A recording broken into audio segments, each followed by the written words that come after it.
Kitchen.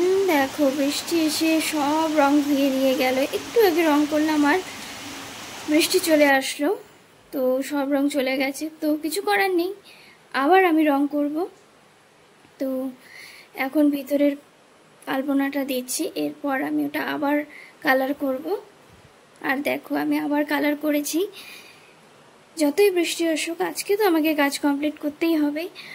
তো আলপনা কিসের জন্য দিচ্ছি সেটা হলো আমাদের বাড়িতে কালকে আছে পুজো, তো সেই কারণে আলপনা দিচ্ছি। আর দেখো ফাইনালি এটা কমপ্লিট হলো, যেটা বিকেল 4টেই কমপ্লিট হওয়ার কথা ছিল সেটা বৃষ্টির কারণে সন্ধে হয়ে গেল, মানে 7টা-8টা বেজে গেছে, কিন্তু আমি কমপ্লিট করে ফেলেছি পুরো কাজটা। আমি যতটুকু পেরেছি, আমি যতটা পারি আমি ততটুকুই করেছি। আমি খুব একটা ভালো আলপনা দিতে পারি না, চেষ্টা করেছি অবশ্যই। আর এই ঘটগুলো একদম কালার করা নেই কোনো রকম, সো সেই কারণে আমি কালার করছি। এগুলোকেও একটু ডিজাইন দেওয়ার চেষ্টা করব।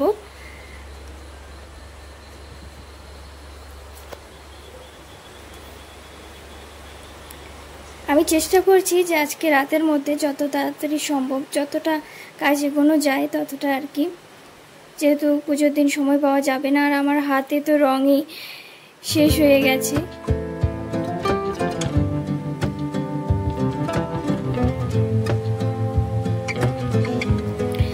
সো ফাইনালি সকাল সকাল আমি স্নান করে ফুলের ফুল নিয়ে আসলাম, আর থালা বাসন সব কিছু পরিষ্কার করে রেখেছি আমি ঠাকুরের। এরপর আমি এখন ফুলের মালা গাঁথবো।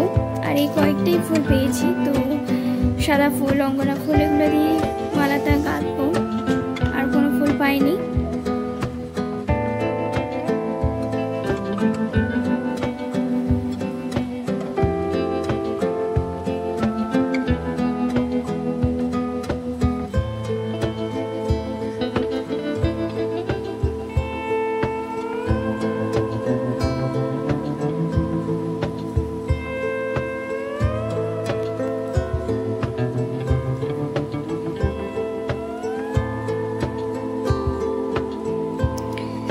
তো খুবই তাড়াতাড়ির মধ্যে করতে হচ্ছে, কারণ সময় হাতে খুব কম। তো 12টার মধ্যে যা করার করতে হবে। তো খুব একটা ভিডিও করে উঠতে পারিনি, কয়েকটাই মানে যতটুকু পেরেছি আমি চেষ্টা করেছি ভিডিও করার, বাকিগুলো আমি করতে পারিনি।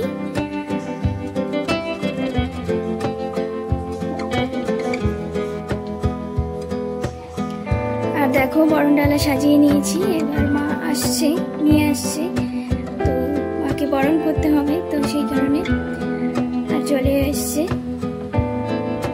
তো আমাদের বাড়িতে ছিল মনসা পুজো, তো এখন বরণ করার জন্য বরণ করা হচ্ছে।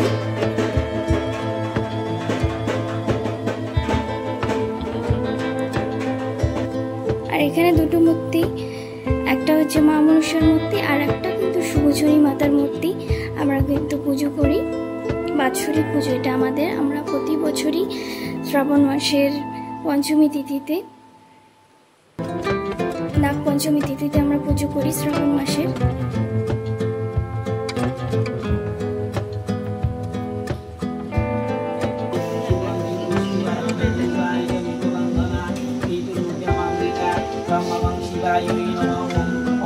আর ফাইনালি পুজো শুরু হলো। খুব একটা ভিডিও করতে পারিনি, যতটুকু পেরেছি আমি ততটুকুই দেওয়ার চেষ্টা করেছি।